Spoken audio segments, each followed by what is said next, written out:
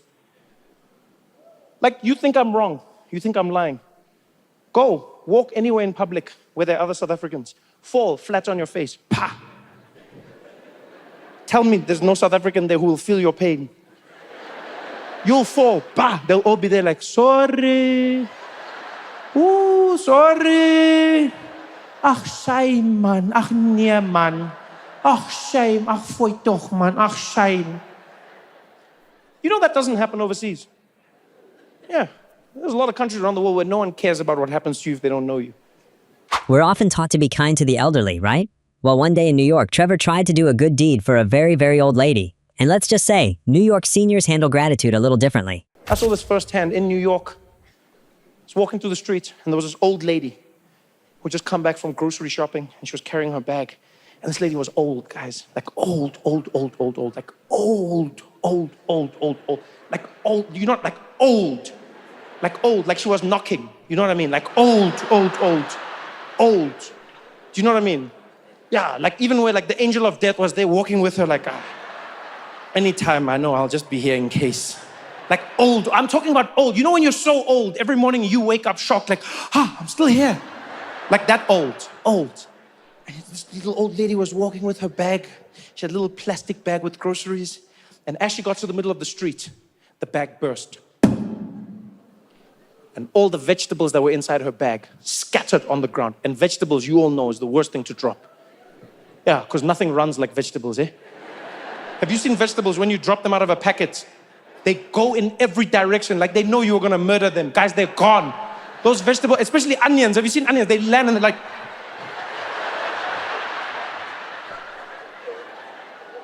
Guys, these vegetables were strewn in every direction. Nobody stopped to help this lady. No one cared. People made it seem like she inconvenienced them. They were hopping over it, looking at her, judging her. I was the only one who felt bad. I started gathering up the vegetables, started picking them. As I picked them up, this old lady turned and she looked at me and she was like, Hey! Hey, don't touch my vegetables, you asshole! Put those down, you piece of shit! And I was like, yo, sorry.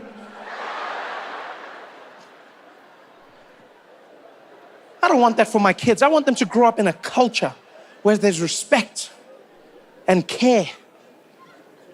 Respect being one of the key ones. I've been traumatized by children in America.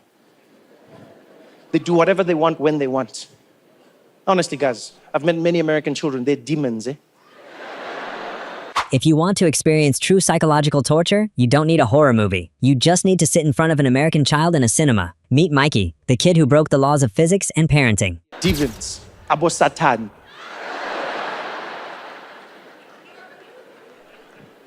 I'll tell you a story. One day, I was in a movie theater, minding my own business, watching a movie. Next thing I know, this kid starts kicking my chair. Right? Now, I don't know what's happening at first. I'm just sitting there minding my own business, and all of a sudden I feel the chair start shaking. So I'm like, oh, is this a 4D movie? And then I'm like, no, man, Barbie's not 4D. And then I realized no one else is shaking around me. So I turn and I look and then I see these little feet kicking the chair. And so I turn and I'm like, hey, excuse me, hey, what are you doing? And this kid is sitting there and he just looks at me. I'm like, what are you doing? And then, like a seat away, his dad is there. And he turns and he's like, what happened? Hey, did something happen? I'm like, is this your son? He's like, yeah, what, did something happen? I'm like, yeah, so your son is kicking my chair. He's like, what? Mikey, are you kicking the man's chair? Then I'm like, oh, why are you asking? I just told you he's kicking my chair. Why are you asking Mikey? Obviously, Mikey's being accused of something. You should just, you think I'll just turn around in a movie to just, anyway. He's like, did you kick the man's chair? And Mikey just looks at his dad like this. He's like, Mikey, you don't kick people's chairs. That's not nice.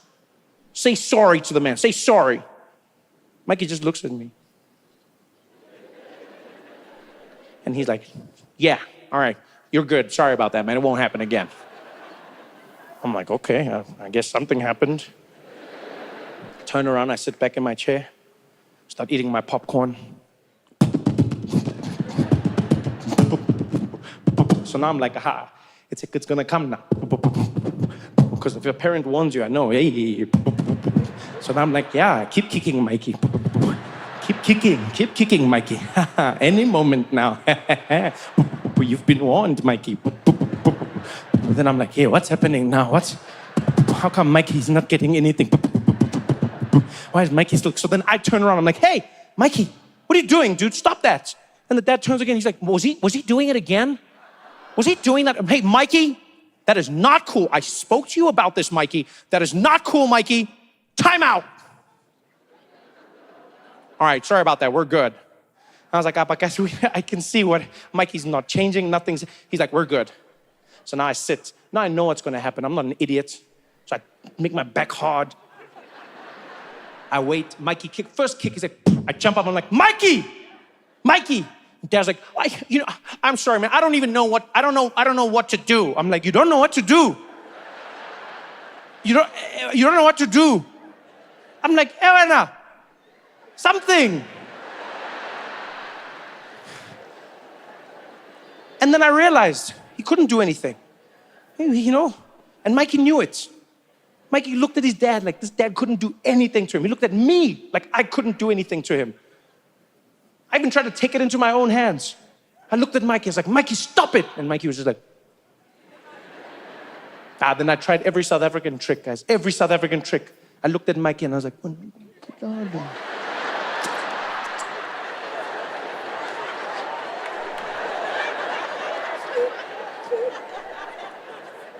And then Mikey looked at me and Mikey was like, shut up.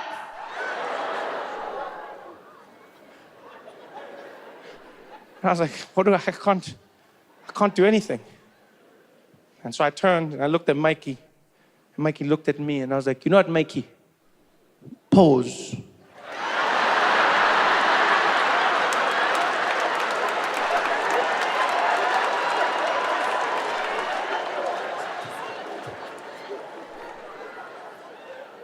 That day terrified me in a way I wasn't ready for. I'm not ready to have children like that. Because here's something I want you to understand. I do not want to ever hit my children, ever. I don't believe that anyone should hit their children. I honestly don't. But, I also don't want to raise a child who thinks it's impossible for this side of a hand to meet this side of a face.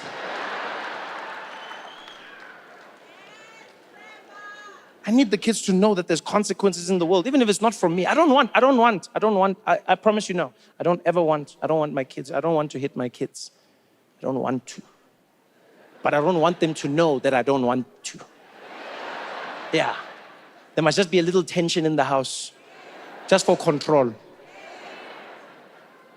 Because now, can you imagine, I've just got some American kids who don't respect me at all. The house is chaos. No one can do anything. They're breaking things, smashing things. I'm like, stop that. Hey, stop that.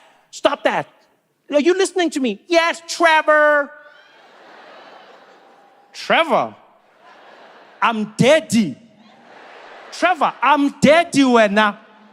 Trevor, you call me Trevor. I'm Daddy. Trevor, Daddy, Trevor. Can you imagine that happening? Yo, guys, I wouldn't even know what to do. That would be the one time in my life when I would wish to be in South Africa in that moment. Not that I want it to happen, but I would just wish for that moment that I could be back in South Africa, instantly teleported, there with this little kid. I'd look at him and be like, what did you say? Trevor! Come here, buddy, come here. Can I tell you something? What? You see the time?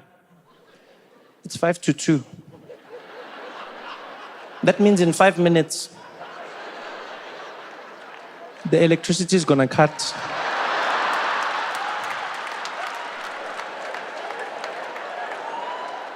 And when that happens, you're gonna know me.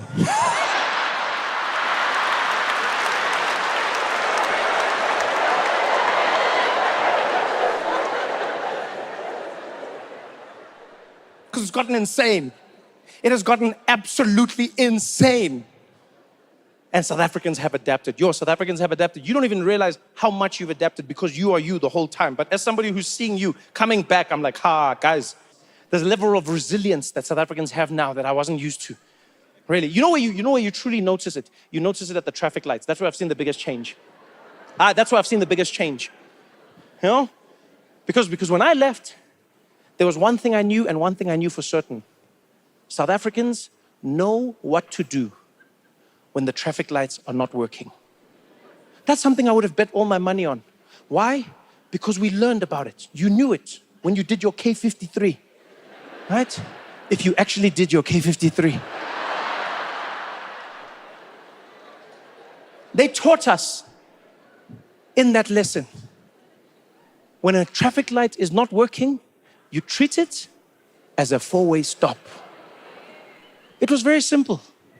These cars go like this. Those ones go like this. These ones, then these ones. These ones, then these ones. It worked like a charm. Then load shedding, stage 1, stage 2, stage 3, 4, 5, 6. Have you been at the traffic lights now? Guys, I didn't know what was going on. I did not know what was going on. It's like Mad Max out there. It's like the apocalypse. Literally, you just get there. Everyone's there at the same time. Everyone there like, go. You'll see. Some people don't even stop. You have no clue what's going on. None whatsoever. It's wild. When a country faces massive power outages and traffic lights stop working, society usually collapses into Mad Max. But in South Africa, the locals found the most unexpected and legendary heroes to fix the traffic. One day I was in four ways. I drove to a traffic light that was out, and I see it from far. I'm like, okay, the traffic lights are not working. I'm driving, I'm getting ready. As I get there, a homeless guy jumps out.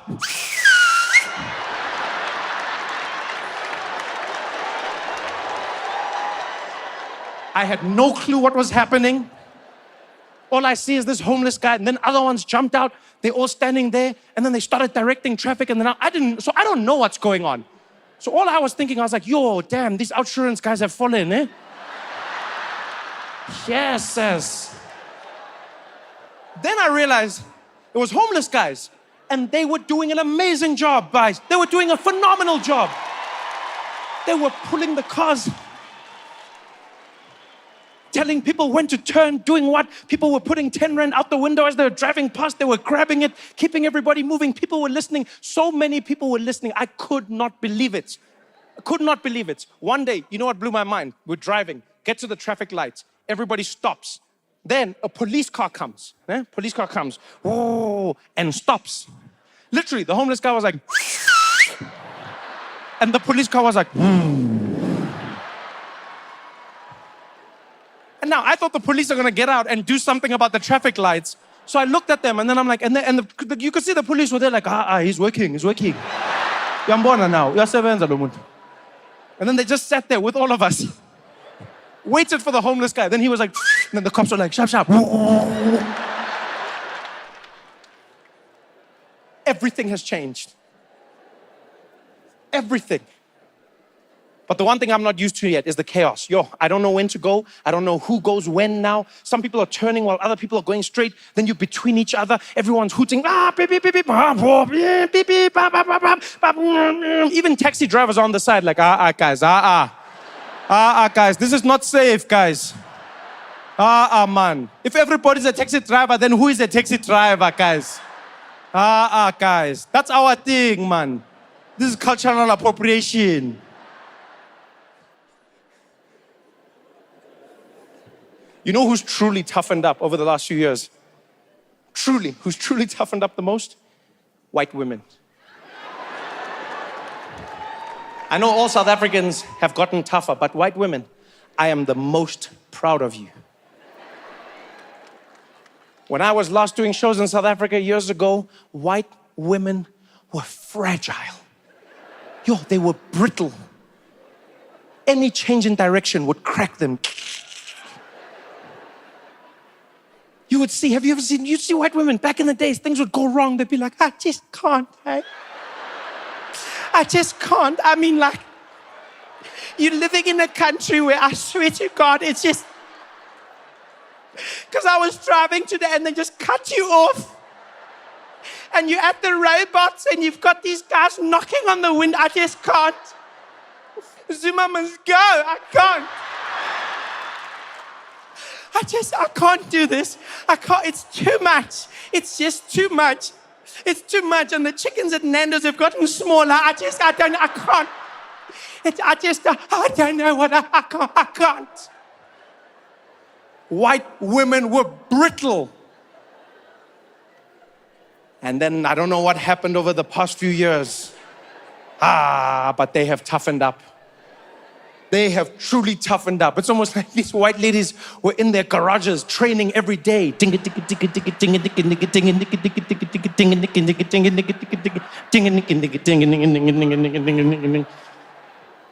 have you seen white women at the traffic lights now?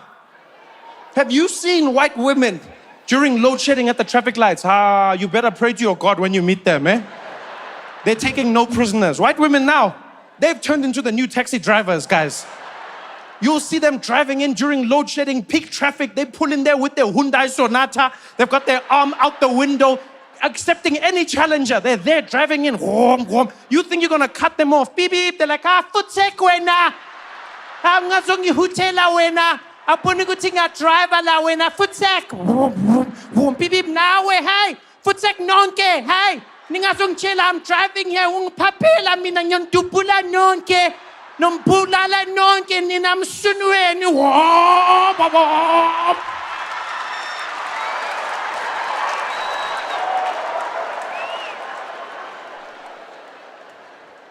I think we treated Joe Biden like shit. Like people just treated Joe Biden like absolute trash, and for what? Nothing. Not the man just got old. That's literally all he's guilty of. He got old. And people, they're like, oh my God, have you seen Joe Biden these days? He's so old. You're like, yeah. That's what happens. You get older as a person. I can't believe how old he is. I'm like, yo, when you voted for him, it's not like he was 20.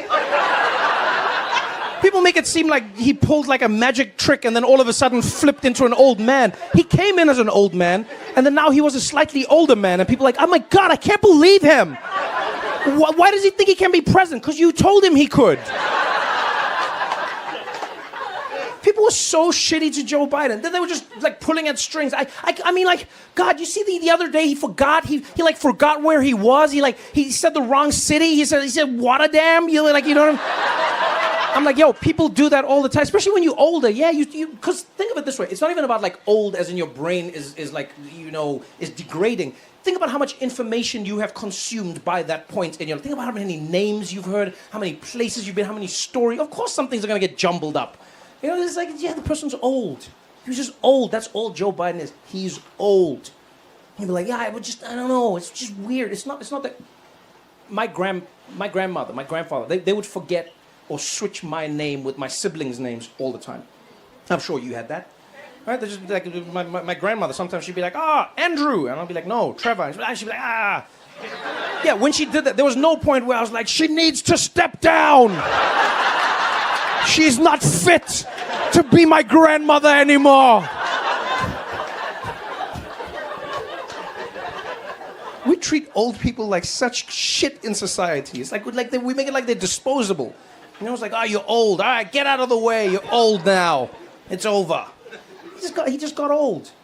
Yeah, and yes, the things that he did, they obviously, they don't make you comfortable. Don't get me wrong. Like, they'll throw you off. So, for instance, one of the big ones was he was at the G20, right? And he was introducing President Zelensky of Ukraine. And then he said, it gives me a lot of pleasure to introduce to you right now the president of one of the most powerful presidents. I'm honored to introduce Vladimir Putin. Oh, no. I mean, and people are like, no, Joe, he's not fit to run this country. And I was like, yeah, he made a mistake. Think about how many times he says Putin, how many times he says... It's not like he said like a random... It's not like he was like, Idi Amin. No. He said, I get it, Putin, you know what I mean? Yeah, that can happen to you. It's a brain fart. You know? And then people said the dumbest thing. Someone said to me, they were like, well, you know, Trevor, what if it gets into a situation where he does something really bad? Like he could make a mistake like that and he could bomb the wrong country. I was like, do you know how countries work? What do you mean he could bomb the wrong country? What, you think just Joe Biden's there with the keys to the jet?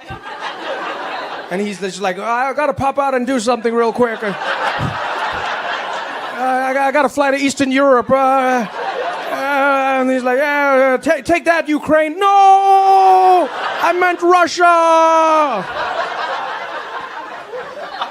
You know how much bureaucracy exists between Joe Biden and the country being bombed? Like, if he said, we gotta bomb Ukraine, they'd be like, you mean Russia? He'd be like, oh yeah, I mean Russia, of course. It's not like it just happens. It's not a thing. We treated him like such trash. He's like an old man, you know, trying to fight for his country. That's all he was doing. And here's the thing, forget the politics. It was just like the old thing that was like, I was like, why are we doing this, man? The guy's just old.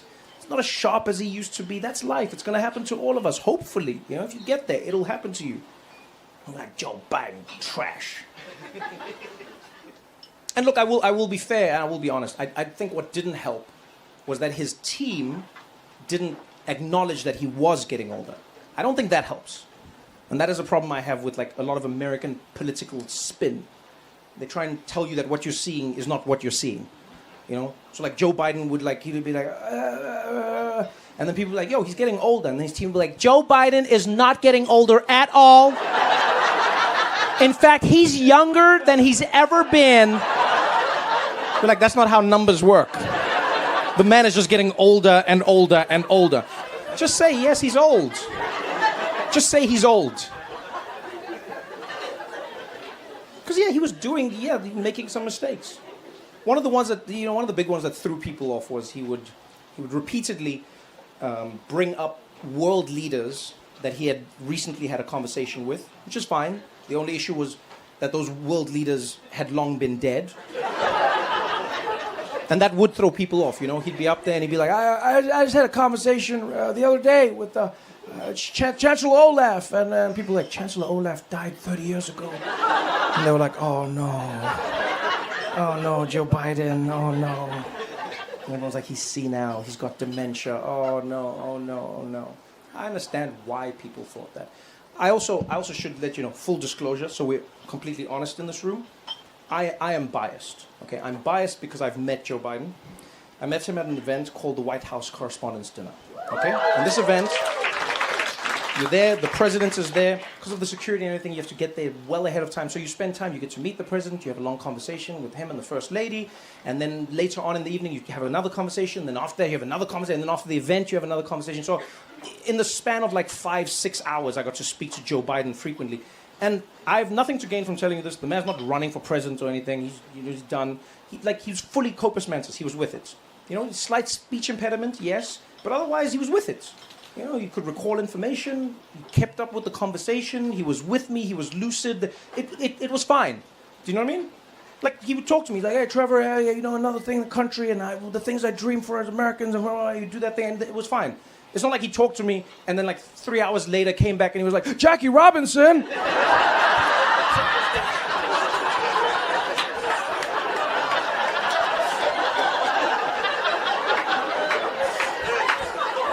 That didn't happen. You know? So I don't know, I'll be honest, I have a different theory. I think, I don't think Joe Biden has dementia. I don't think he's senile. I just think Joe Biden is old. But I think he's so old that he can communicate with the other side.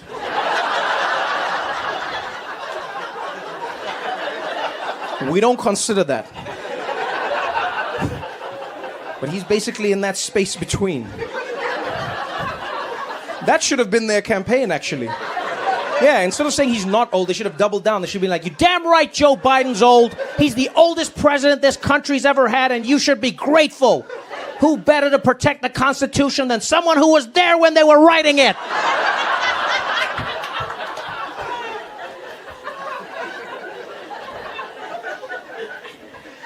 But now he's out. Now he's out. And I'll be honest, I'm happy for him. I'm happy that Joe Biden gets to go out like this. I think, again, as an old person, you should have a dignified end. You know, I think we've robbed old people of that in society. You know, capitalism and whatever. It's like, no, it's nice to, like, you've lived your life, you've done your thing, relax now, you know? And Joe Biden feels more relaxed. I don't know if you've seen him recently. He just has, like, a different swag to him now. He just, you know? Yeah, it just feels like someone, like, loosened up the joints, you know? Because, like, before, when you saw Joe Biden, he was a little precarious, you know? When you see him, like, walk, he didn't, like, inspire confidence. Like, he like, stumbly, and you know, he always looked like a late-stage Jenga tower. Like, you know? Which is probably why the Secret Service wasn't so good at protecting Trump or him. Like, it's just, like, in their defense, they've been protecting geriatrics for the past decade. Of course, they're not in practice. You know, like when they're protecting young presidents, they're like, all right, everybody, look out for the shooter. Look out, because the danger's up. That's where you gotta look. You gotta look up there. You gotta look. When you're protecting old people, you're just like, all right, look at the ground. Where's the stairs? Where's the stairs? Where's the stairs? Look out, Mr. President. There's a dog that's shot here. Hold on, hold on. Come on, come on.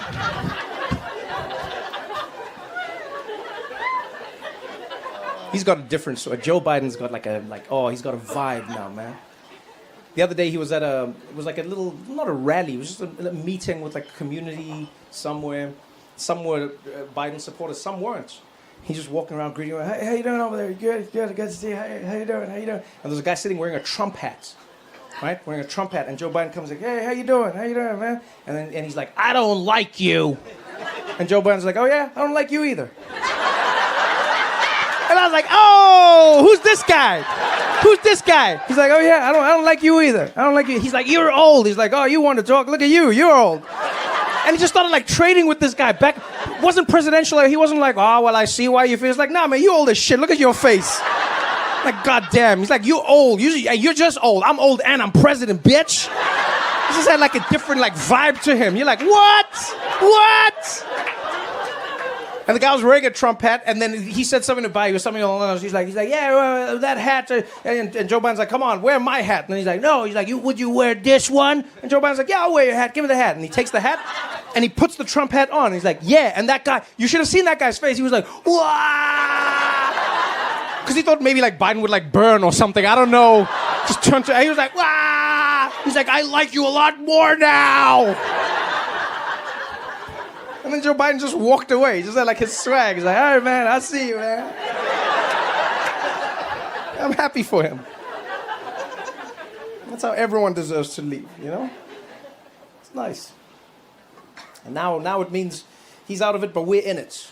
You know, now the world, everyone in the world, because America's elections are the world's elections. You know, now see what happens. Now it's Kamala Harris instead. Yeah, that's good. Oh, is it a woo? Is it a woo for you? Okay. Wait. But what does it mean? What is it? Woo like I'm excited, or woo it's gonna happen? It's happening. Damn, look at you. All right. Where do you live? Phoenix. Oh, damn. Okay, Arizona's important. Oh no, Arizona's important. Because if you said like New York, I'd be like, rah. But if you say you're feeling it and it's in Phoenix, okay. Because Kamala Harris is not going to be easy. I hope everyone understands that. You know, America has not shown itself to have a propensity to voting for new things. It really has not. And this is very new. Very, very new. You know, because Kamala Harris is a woman. Yes. And she's black. And Indian. Yeah. Now you realize Obama was level 1.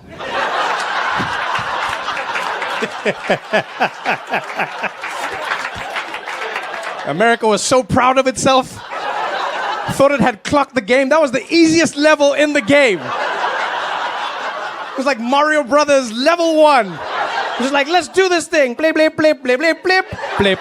blip, blip, blip, blip, blip, blip, blip, blip, blip, blip, blip, blip, Hawaii, blip, blip, blip, blip, blip, blip, blip, blip, blip, blip, blip, whoop, Hussein, blip, blip, blip, blip, blip, blip, blip, blip, blip, blip, blip, blip, blip, blip, blip, whoop, Kenya, blip, blip, blip, blip, blip, blip, blip, blip, blip, crook, crook, crook, yes we can, blip, blip, blip, blip, blip, blip, blip, blip, blip, blip, blip, blip, I was like, yeah, we did it, we did it, we did it, yeah, yeah, woo! And then Kamala Harris stepped up, and then it was like blip, blip, blip, blip, blip, blip. Blip, blip, blip, blip, blip, blip. Blip, blip, blip, blip, blip, blip, blip, blip, blip, blip, blip, blip, blip, blip. Oh, man. Oh, man. You guys have been so much fun, man. Thanks for coming out tonight. I had a great time with all of you. Good night, y'all.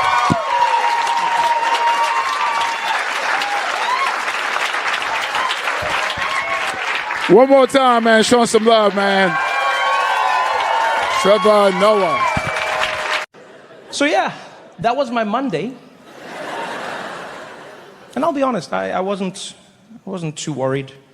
You know, Donald Trump watches TV regularly, gets angry about what he sees, posts about it, and oftentimes he moves on. I thought something else would come along, right? Because in many ways he's like a squirrel that watches TV. Yeah, he'd be fully... Yeah, same size hands. So I was like, it'll move, it'll change. And it did. The next day, the big topic in the White House was the government shutdown. Right? There's a looming government shutdown. Because you know America's government is always on the edge of shutting down. I mean, at this point, I think you guys should switch to a family plan, right? Well, month-to-month thing is not working out. But they were interviewing the president about this. This is a serious topic. And in the middle of a conversation about the government shutdown, some journalist from the back of the room shouts out, "Mr. President, are you going to sue Trevor Noah for what he said at the Grammys?" I'm like, dick? I was gone. Yeah, I always wondered what happened to that kid who was like, "Oh, teacher, you forgot to give us the homework." Then Trump went back in. "Oh yeah, Trevor Noah said I was on Epstein. Gonna sue him. Total lightweight, loser." Yeah. And so now I might be getting sued by the President of the United States. Yeah. I don't know. I don't know if it's a woo. I don't know if it's a ooh. No, I'll be honest with you. I don't know how to feel because I don't know how this will play out. If it was a normal time, I'd be pretty confident. Donald Trump would sue me. A judge would throw it out for a multitude of reasons. Well, you know, First Amendment protections, free expression, jokes, satire, all of these things are covered in a regular time. Yeah, and it would be Donald Trump suing me, whatever. But now it's not Donald Trump. Now I'm being sued by the President of the United States, Donald Trump. And I don't know what that means. Do I appeal?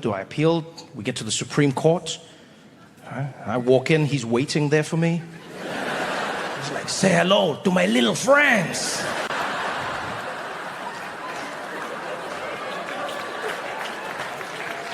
I don't know. Nobody knows. Yeah, with him, there is no knowing. And finally, let's talk about wild political plot twists. You think your week is stressful? Imagine being a powerful foreign president, making fun of a US politician on live TV, and instantly ending up sharing a cell in Brooklyn with Diddy. Well, just ask Nicolas Maduro. Former president of Venezuela and current inmate of New York City. Yeah, he was president of Venezuela. And then all of a sudden, he wasn't. The story is even crazier. What happened was, and you can go check this yourself, what happened was, Nicolas Maduro was on TV giving an interview. And then he joked about how people are threatening him, alluding to Donald Trump. And he was like, "Man, I'll be fine, we'll be good." And then he played a song, "No war, just peace." And then he started mocking Trump by doing Donald Trump's dance move. Like the move, singular. Right? Yeah, he did the move. So he came on and then he did the... You know the move, the double jerk off.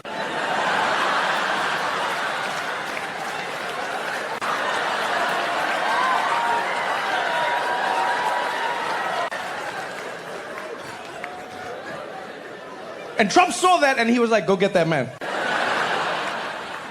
Go get that man. Military went, got Maduro, brought him in, put him in a jail. Not just any prison, by the way. They put him in a prison in Brooklyn. The same prison where they are housing Diddy. Imagine that. I thought I had problems. Nicolas Maduro, he's having, whew.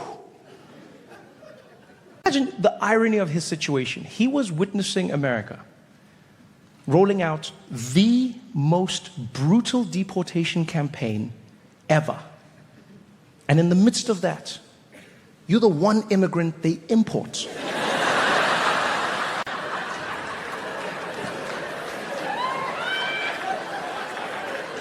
Maduro's probably the only immigrant who supports ICE. He used his one phone call for them. He's like, hello, ICE, come get me, man, come get me.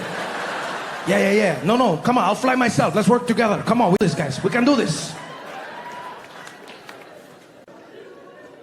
That's why I say you don't know how it's going to go.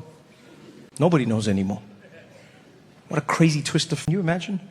For decades, you ruled your empire with an iron fist. You terrorized people around you. You were violent, never held accountable. And now, they've taken away all your oil, and you're in the same prison as Nicolas Maduro.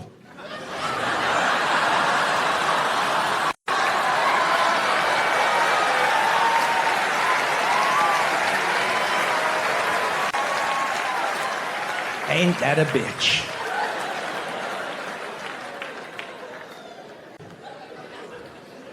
Jacob Zuma, unlike the rest of us, doesn't conform. He doesn't conform to the norms, you know? Doesn't conform to the laws of grammar and punctuation as we mere mortals. No. Not our president. Comma, for who? For you, maybe, not me.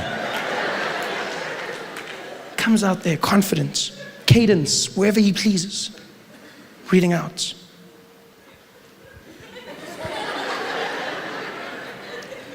Will have and always will be proud members of the ANC. And as such, we are proud supporters of the development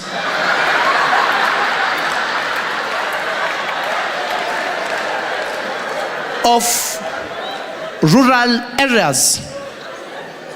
And as such, it is of utmost importance to note that 2011 is the year for us all to party. Yes, Pete.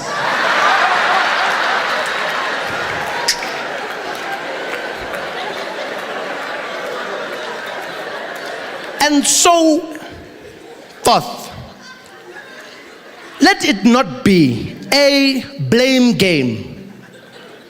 Let us understand that I, Jacob Zuma, am not a country on my own.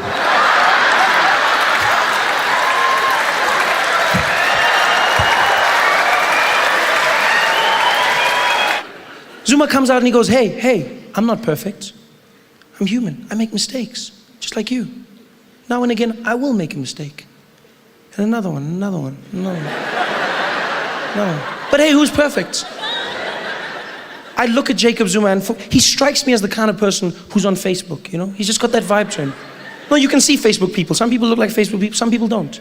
He strikes me as a Facebook person. He strikes me as that kind of guy, you know? In the presidential office in the morning, he's sitting there, getting everything ready. And he chills, gets into it. www.facebook.com. And hello? No, I'm very busy now, very busy.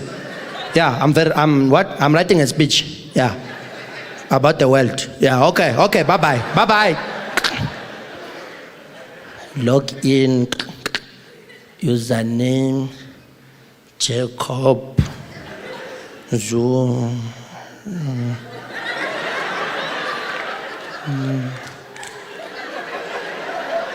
Yeah. Julius!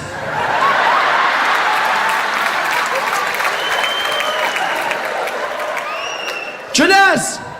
Yeah, Where's you? I'm here. This guy is stupid, man. You Zuma. Log in.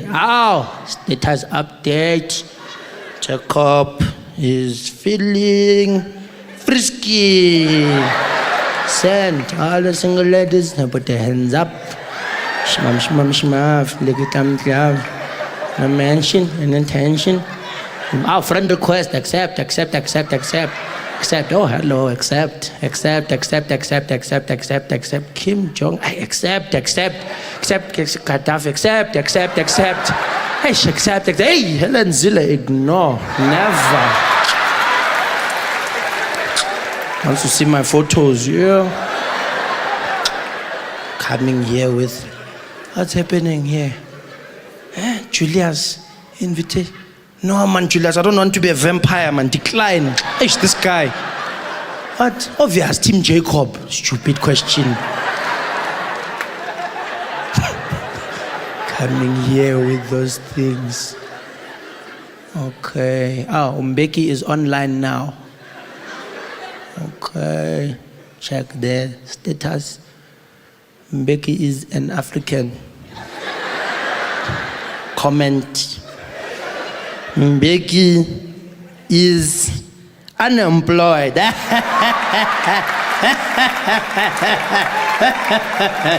Send.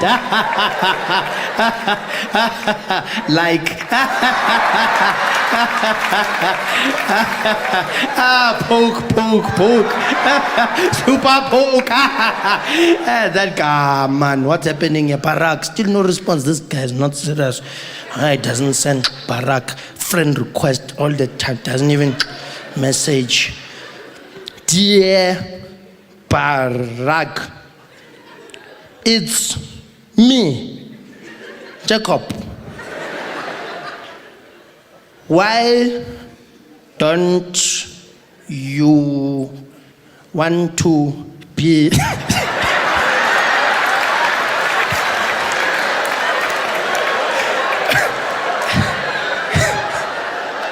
my friend?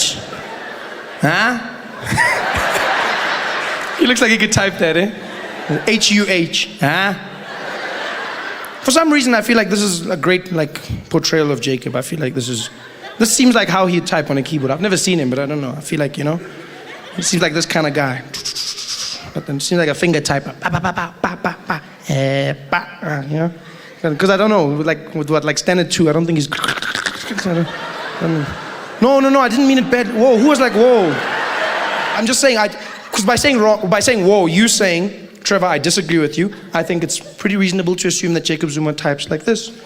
He's a 70 word per minute kind of guy. Is that, is like, that's what you use. Although, mind you, what you're also saying is the guy who speaks like those who 1, 2, that guy, what you're saying is all of a sudden when he gets on a keyboard, then like he goes from those wig, and then when he's on a keyboard, all of a sudden magically he's like, hey gang, how you guys doing?